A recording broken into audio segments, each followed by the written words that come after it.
Eating is one of the joys of life, and for Europeans, food is almost a religion. They eat with passion.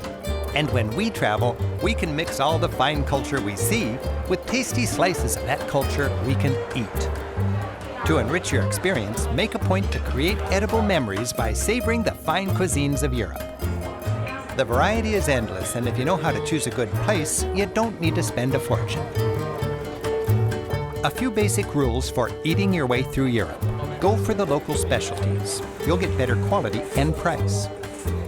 Eat seasonally. Don't miss truffles on your pasta in fall or fresh berries in Norway in summer. Remember, location can make the meal. Bosnia may not be famous for its food, but eating under the bridge in Mostar makes a lifelong memory. Most of all, eat fearlessly. Very chewy, you will say. Oh, that's good. Try things you've never had in places you've never been. And maybe complement that with an extra glass of wine or two.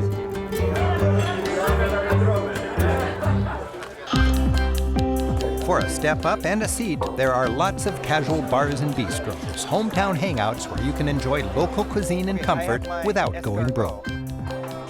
One of the best examples of this is in Spain.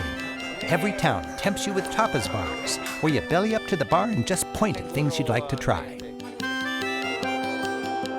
In Denmark, I love the open-faced sandwiches, which can be both simple and elegant at the same time.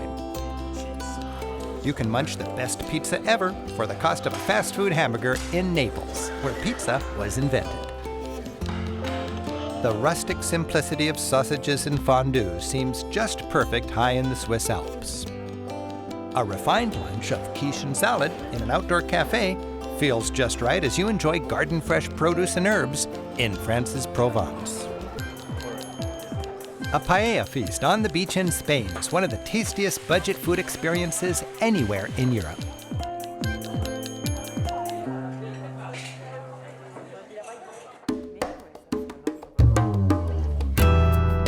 And when you get tired of eating like a peasant and want to dine a little dressier, Europe has plenty of gourmet restaurants. In countries famous for their high-end cuisine, like France and Italy, eating a fancy meal is an essential part of the traveling experience. And it can be just as rewarding in a region like Spain. Here in Andalusia, along with the melt-in-your-mouth jamón, you can taste Moorish influences that come with a whiff of the exotic. No trip to Croatia would be complete without the beautifully displayed bounty of the Adriatic. Dining on seafood like this can be well worth the splurge. Fine restaurants can surprise you in countries that used to be considered high cuisine backwaters. In Edinburgh, you can forego the haggis and enjoy duck or lamb with sauces influenced by Scotland's old alliance with the French. And in Stockholm, spices brought by recent immigrants are enlivening Scandinavian staples like salmon and reindeer. Of course, eating with abandon means indulging in dessert. Once again, there's a range of options, from the high-end, like an apple soufflé in Brittany, to a more casual but exquisite treat like cream cake in Slovenia, to gelato in Italy. Immersed in a people-filled passeggiata, you realize life is good.